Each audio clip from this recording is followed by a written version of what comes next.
Matt's vehicle began to slow down more. He glanced over, looking at the end of the gun barrel. He swerved hard left, slamming into her car. She fires a few times before the gun jammed. Fuck. Reloading quickly, she fires the cannon out the window. Metal screamed against metal as sparks showered between them. She did not flinch. The gun flashed. Loud sound. The rest of the passenger window exploding inward as glass shredded across the interior. She reached into a bag on her passenger seat, pulled the pin with her teeth, and lobbed something through his shattered window. The grenade bounced off the passenger seat, rolled across the floor, and disappeared under the dash. His hand shot down, fingers scrambling across carpet and glass. The grenade had wedged beneath the pedals. There was no time. He grabbed the door handle and threw himself out of the moving car. Gravel tore through his skin. The world spun in a blur of gray sky, black road, and dark trees. Asphalt rushed up. Matt tucked his shoulder, rolling hard across the road. Gravel tore through his skin. The world spun in a blur of gray sky, black road, and dark trees. He hit the shoulder and kept moving, momentum carrying him away from the car. Then, the blast. A roar erupted, tearing the silence apart. Blue flames swallowed the road. The shockwave slammed into Matt's back like a falling wall, hurling him forward another 10 feet. He tumbled across the center line, arms locked over his head. Brakes squealed through the ringing in his ears. An engine revved, tires spinning against the wet road. He lay flat, chest heaving, gasping for air that tasted of smoke and grit. He crawled forward on his elbows, every breath feeling like a knife in his ribs. He pressed his palms into the cold road, trying to find the ground. Every muscle in his back burned, his body twitching with the lingering vibration. The smog is dense, covering the road. She parked sideways to block both lanes. Boots hit the pavement with deliberate, rhythmic clicks. She ejected the spent magazine and slapped in a fresh one. The slide racked with a sharp, metallic snap. Matt's car burned behind him, black smoke pouring into the thick fog. Matty, come out, wherever you are. She circled the burning wreckage, pistol raised, moving with the cold precision of a predator, his legs shaking under his weight. He scanned the debris. His fingers brushed against cold, hard steel. A crowbar, thrown clear from his trunk during the explosion. He grabbed it. The metal felt solid in his hands. He stood, feet planted, watching the smoke for the first sign of movement. He roared and charged, swinging the heavy crowbar in a wide, desperate arc aimed at her head. Viper did not panic. She simply sidestepped left, the iron bar whistling through empty air inches from her face. Then, she pivoted right, letting the metal strike nothing but smoke. Then, the counter. She grabs one arm, blocking his strike, knocking the crowbar out of Matt's hand. Her fist caught him in the jaw, a sharp, stinging jab that snapped his head sideways. He traded punches. She blocked every one of them. She counter-struck, sending him staggering backwards. He gasped, lungs seizing, as the world blurred into a haze of pain and heat. But before he could regain his balance, she landed multiple right kicks. He tried to raise the bar, but her leg blurred into motion. She repeatedly delivered kicks to his face, the force lifting him off his feet. Matt flew backward, crashing into the hot, jagged metal of his own burning car. He collapsed onto the asphalt, the smell of his singed hair filling his nostrils. Matt crawled away towards the curb, coughing, a spray of blood speckling the black asphalt. His ribs groaned with every shallow intake of air. She hovered over his body. "It's a shame. You are kinda cute. We were not properly introduced back at the gas station." She tilted her head, watching him struggle to focus. She crouched down, keeping the weapon perfectly level. "My name isn't Carla. It's Viper. I kill people for money. And your name just crossed my screen, Matty boy. You're worth a lot of money dead. Some old geezers believe in some fables about solar flares and superpowers. As I see it, you are nothing to worry about. But who am I to argue with a paycheck?" Kept rambling on about eliminating certain people to keep control of this planet. Something about intergalactic wars. Apparently, it's been going on forever. Truthfully, I got bored and tuned it out. Well, it was nice knowing you, Matty, but I have to run. You know how it is? Places to go, people to kill. He threw both hands up to cover his face, squeezing his eyes shut as the finality of the moment took hold.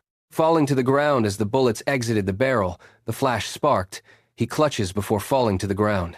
The gun whispered 3 more times. He waited for the impact, for the searing pain of lead meeting bone. It never came. There was only the ringing of his ears and the heavy, suffocating silence of the night. He opened his eyes. They rotated slowly, suspended in nothingness, catching the flickering orange pulse of the firelight. Breath hitched in his throat. 6 inches from his palms, 3 bullets hung in the air. They did not fall. They did not strike. Her jaw went slack, the predatory confidence draining from her face in an instant. Suspended like frozen rain in the thick, smoky air, Matt drops both hands down his side. The bullets fall to the ground right away. "Fuck!" Viper shrieked.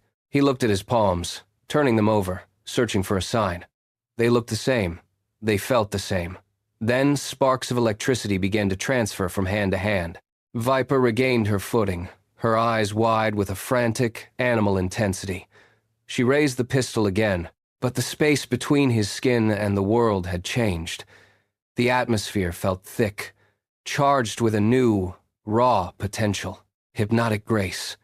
He shifted his fingers, and the air around them seemed to ripple like water. How? Matt stared at them, his hands trembling violently. The metal casings caught the light, spinning with a rhythmic, fingers splayed wide. The bullets stopped dead in their tracks.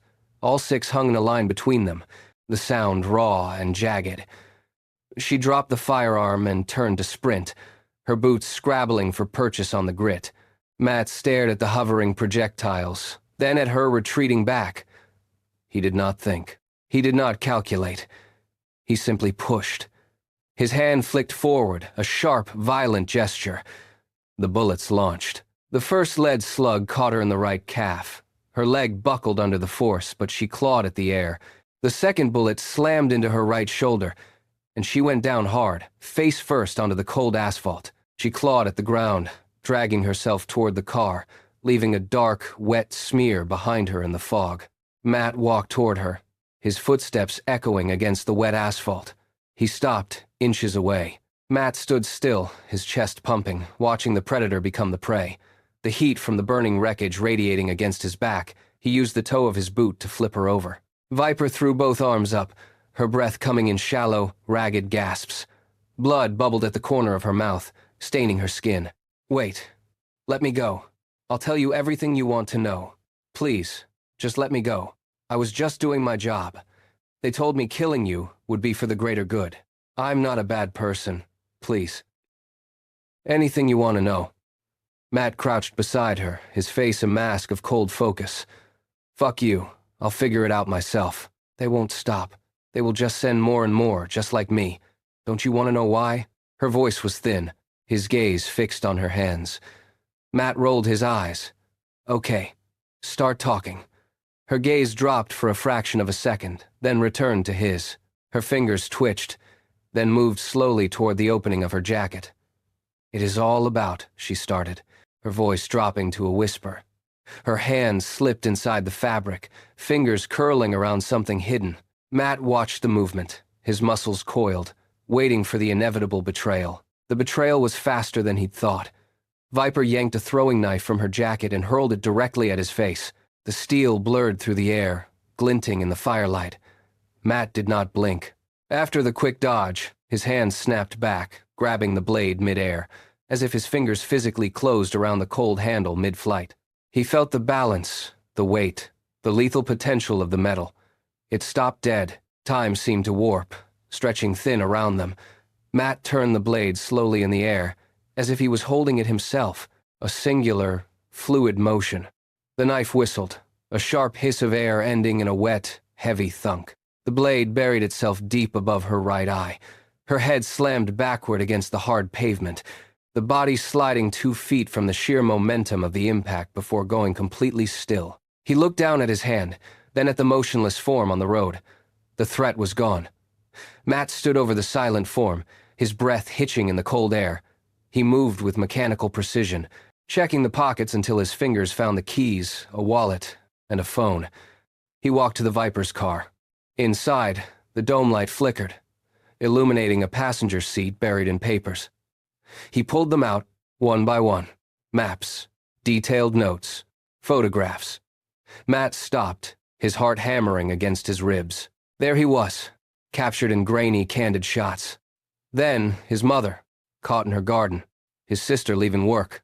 The weight of the conspiracy settled on his shoulders, colder than the night air. At the bottom of the stack, a map lay flattened. A single destination circled in crimson, Columbus, Ohio. The leather still retaining a phantom warmth. He shifted into gear, the engine responding with a deep, hungry growl. His hands worked on their own, fingernails tearing at the photograph's emulsion, gouging out the eyes with fire. When the face was obliterated, he crumpled what remained and hurled it. The taillights bled into the thick fog, casting a dim red glow as he accelerated north. Toward Columbus. Toward the truth.